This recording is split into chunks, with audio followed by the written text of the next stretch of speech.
세계 최초로 OLED TV를 만들었다고 자만하던 일본이 결국 한국의 벽을 넘지 못하고 OLED 시장에서 쓰라린 마침표를 찍게 됐습니다. 일본 디스플레이의 희망이었던 JOLED가 얼마 전 파산 절차에 들어간 것으로 한국의 기세에 눌려 일본이 OLED 시장에서 사실상 퇴출당한 건데요. 디스플레이 업계에 따르면 JOLED는 지난달 도쿄지방법원에 회생 신청을 내고 OLED를 제조하기엔 어려운 상황이라며 공식 입장을 밝혔습니다. JOLED는 한국이 주도하는 OLED 시장을 따라잡기 위해 소니, 파나소닉이 합작해 설립한 회사였지만 엄청났던 자신감과 달리 결과는 좋지 못했습니다.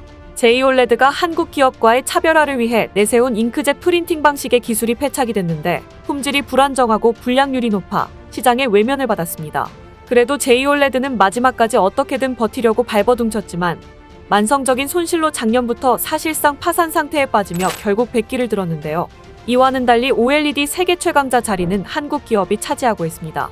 또 이런 가운데 한국이 내놓은 신제품에 역대급이라며 외신들이 놀라움을 감추지 못하고 있다고 하는데 OLED 시장에서 한국과 일본의 상반된 상황에 대해 자세히 알아보겠습니다.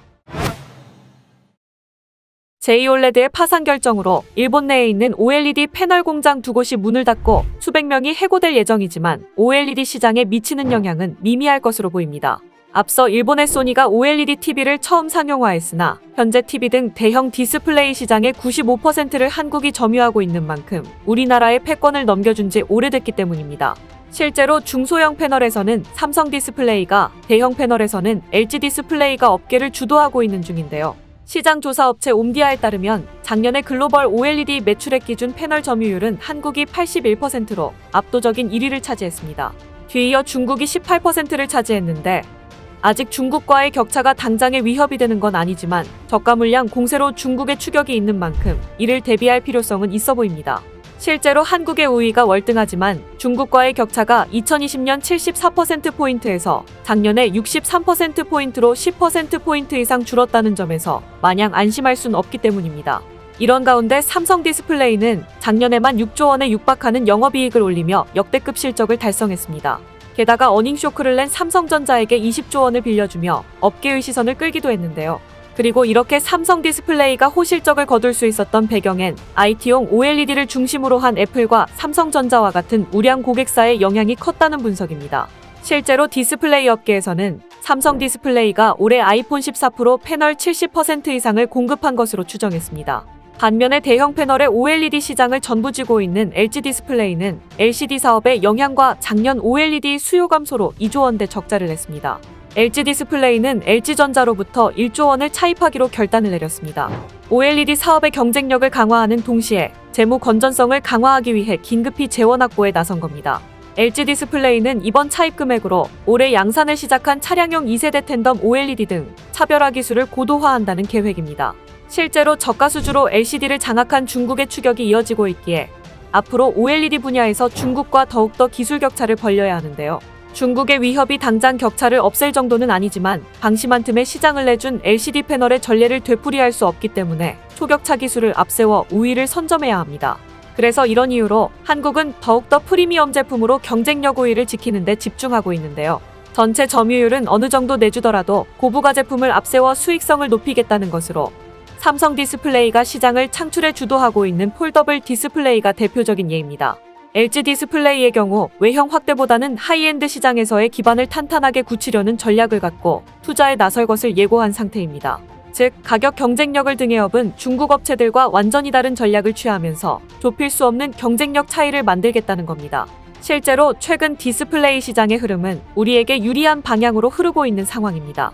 프리미엄 TV 시장에서 OLED TV 비중이 늘고 있는 가운데 내년에는 절반을 넘길 전망이라 우리 업체들이 날개를 달 전망입니다.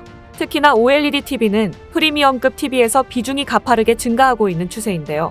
TV는 클수록 좋다는 시장 분위기에 삼성과 LG는 다양한 크기의 제품들로 소비자 니즈를 충족시키고 있습니다. 이렇게 범상치 않은 소비자 반응에 결국 최근 삼성이 세계를 놀래킬 대박 제품을 내놓고야 말았습니다.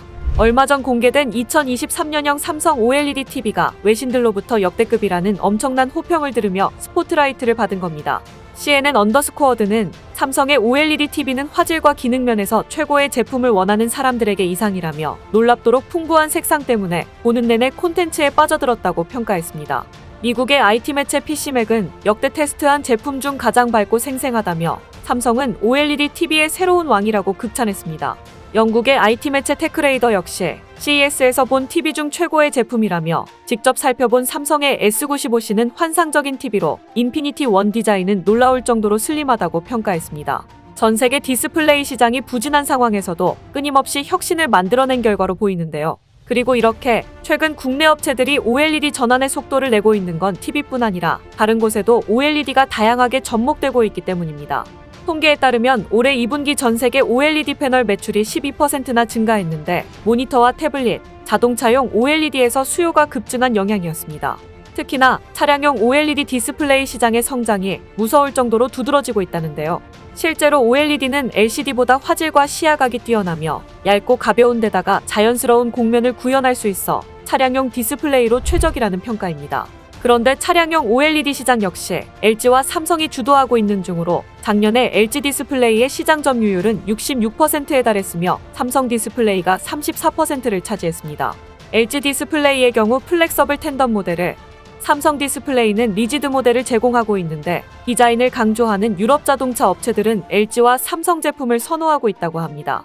이런 추세에 따라 미국과 중국 자동차 업체들도 LG와 삼성을 따르고 있는 등 업계 표준이 되고 있는데요. 특히나 전기차, 자율주행차 등 미래차 시장이 열리면서 차량용 OLED 시장이 디스플레이 업계의 새로운 희망이 되고 있다고 합니다. 시장 조사기관 DSCC는 올해 글로벌 차량용 디스플레이 출하량이 2억 장을 넘을 것이라며 자동차가 운송수단을 넘어 디지털 생활 공간으로 변하면서 디스플레이의 역할이 더 중요해졌다고 밝혔습니다. 옴디아에 따르면 올해 차량용 OLED 패널 매출은 2억 7천만 달러로 작년보다 38% 증가할 것으로 전망됐습니다. 현재 LG 디스플레이는 벤츠, 캐딜락 등 프리미엄 완성차 브랜드의 디스플레이를 공급하고 있는 중으로 작년 3분기엔 프리미엄 차량용 디스플레이 시장에서 점유율 17%를 기록하며 최강자 자리를 지켰습니다. LG 디스플레이는 차량용 플라스틱 OLED로 후발주자들과 격차를 벌린다는 계획으로 현재 차량용 POLED를 공급하는 곳은 LG 디스플레이가 유일합니다. POLED는 LCD 대비 소비 전력을 60%, 무게를 80%나 줄여 전기차에도 최적으로 평가받고 있습니다. 여기에 더해 삼성 디스플레이는 앞서 열린 CES 2023에서 디지털화된 자동차 조종석인 뉴 디지털 콕핏을 선보이며 시장의 파란을 예고했습니다. 이 제품은 34형과 15.6형 디스플레이를 결합한 디지털 콕핏용 디스플레이로 자율주행 모드에서는 엔터테인먼트용 대화면 디스플레이로 활용할 수 있는 것으로 전해집니다. 심지어 최근 세계적인 슈퍼카 브랜드 페라리가 삼성의 홀딱 반해 엄청난 일을 저지르고 말았다고 합니다. 실제로 얼마 전 페라리 최고 경영진이 삼성 디스플레이를 직접 방문했다는 소식이 전해지면서 디스플레이 업계가 숨죽이며 상황을 지켜봤다고 하는데요. 그리고 결국 삼성 디스플레이가 페라리의 최첨단 OLED 패널을 공급한다는 엄청난 소식이 알려지며 중국 업체를 비롯해 경쟁자들이 위축되는 상황이 벌어졌습니다. 디스플레이 업계에 따르면 이달 11일 삼성은 차세대 페라리 모델에 탑재될 디스플레이 솔루션 개발을 위해 페라리와 MOU를 체결했습니다. 이에 따라 삼성은 럭셔리 슈퍼카에 최적화된 고급스러우면서도 혁신적인 차량용 디스플레이 솔루션을 개발할 방침으로 최근 속도를 내고 있는 페라리의 디지털 전환 지원에도 나설 예정이라고 합니다. 업계에서는 이번 협약으로 슈퍼카 브랜드와의 협업이 본격 시작돼 한국 OLED 성장 가능성을 끌어올렸다는 평가를 내놓았는데요. 지금도 삼성 디스플레이는 아우디, BMW, 현대차 등 글로벌 완성차 업체에 OLED 패널을 공급해오고 있으며 작년에 BMW가 첫 공개한 미니 컨셉카 에이스맨에도 13.4인치 삼성 OLED가 탑재됐습니다. 한국은 중국이 넘볼 수 없는 차세대 OLED 기술 개발에 매진해 끊임없이 혁신을 거듭하고 있는데요. 앞으로 중국, 일본과의 기술 격차는 더욱더 벌어질 일만 남은 것 같습니다. 오늘 준비한 소식은 여기까지입니다. 댓글을 통한 여러분들의 많은 의견 기다리겠습니다. 시청해주셔서 감사합니다.